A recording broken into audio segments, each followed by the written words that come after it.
What's going on YouTube? JT is Reborn here, and welcome back to another edition of my DC comic book reviews. And in this video, we're going to be talking about Task Force Z issue number 12, the final issue of the Task Force Z comic book. So this has been an interesting story to cover. I think it's had a bit of ups and downs, never truly terrible. I think there was one issue I really liked, and then, you know, a lot of it was kind of so-so, and then like moments of good, and then moments of just, why are we doing this?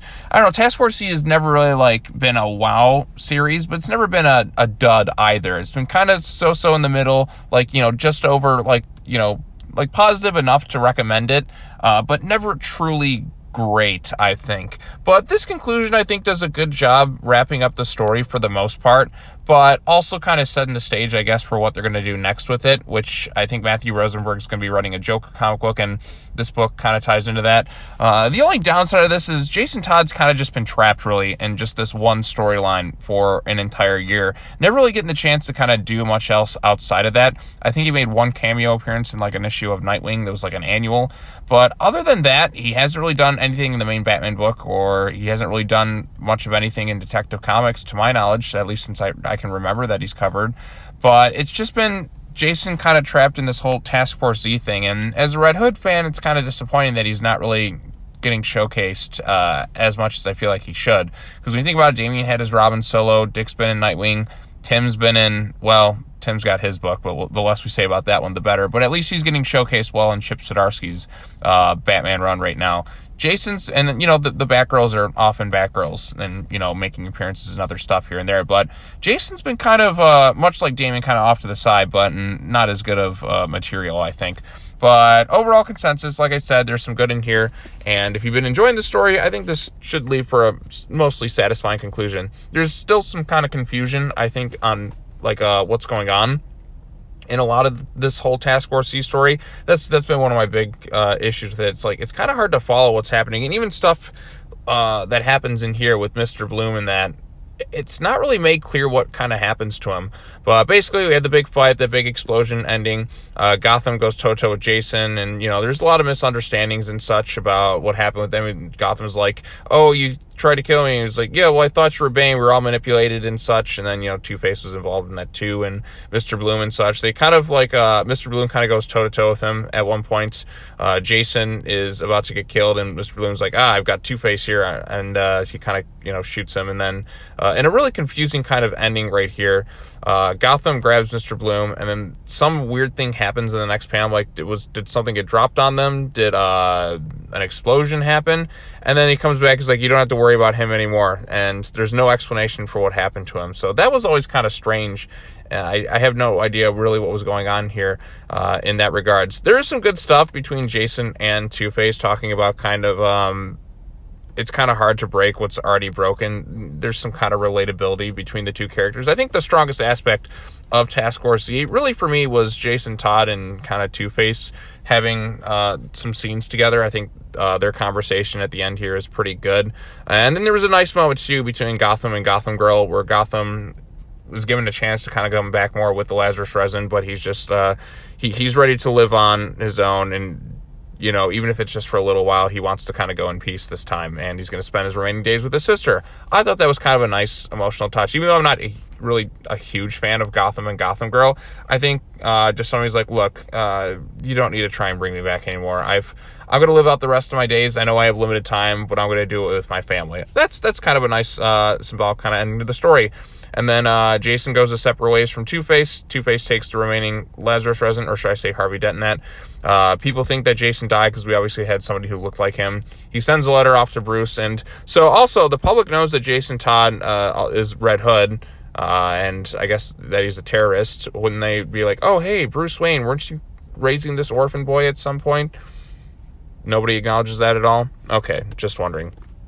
But, yeah, so he writes a letter to Bruce, and he's sorry for all the things that he did, and then Stephanie's kind of reading the thing to him. Yeah, so Stephanie's, like, the only one who kind of comes to, like, talk to him. Written very differently than she is in Batgirls. Like, Batgirls, she's written like a 13-year-old, like,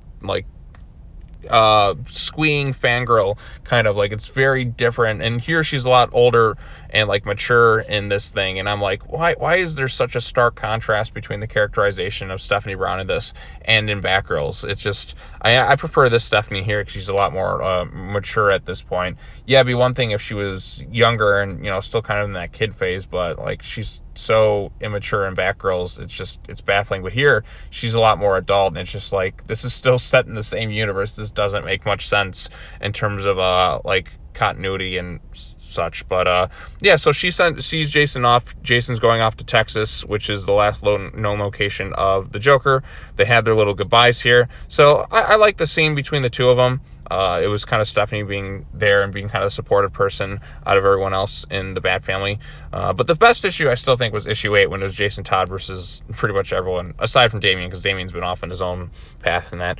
And then the kind of final bit of the issue is Two-Face kind of is back, and he's resurrects his Task Force Z zombies off to kind of go off and do his own thing again. And then, of course, what do we get here? This October, The Joker, The Man Who Stopped Laughing, written by Matthew Rosenberg. So it looks like I'm going to be replacing Task Force Z with the Joker book in terms of what I'm going to be covering, because it seems that's the next big setup for the storyline. So that's what Rosenberg's going to be writing. I don't know if the Joker one's going to be like a 12-issue series in that, but if I want to know what happens next with Jason Todd, I guess I got to read the Joker book in general. Will it be an actual Joker story, or will it be another Jim Gordon story? Only time will tell, but I think since Tynion isn't writing this one, I think maybe, hopefully, this will be an actual Joker story and not just, well, the same thing that we kind of got before, where it was just a Jim Gordon thing. So we'll see what happens there. Task Force Z, I don't think I'll really go back and reread this one again. Like I said, I liked it enough for the most part to kind of keep covering it. And mostly because I'm a Red Hood fan, and I just wanted to see what was going on with Jason Todd, because he's not really being showcased anywhere else, which I think is kind of a shame. He hasn't really been given like as much good stuff since Red Hood and the Outlaws kind of ended. Outside of that one Chip Zdarsky Urban Legends thing, I would like Zdarsky to kind of take a crack at writing him a little bit more. I think that'd be pretty cool to see.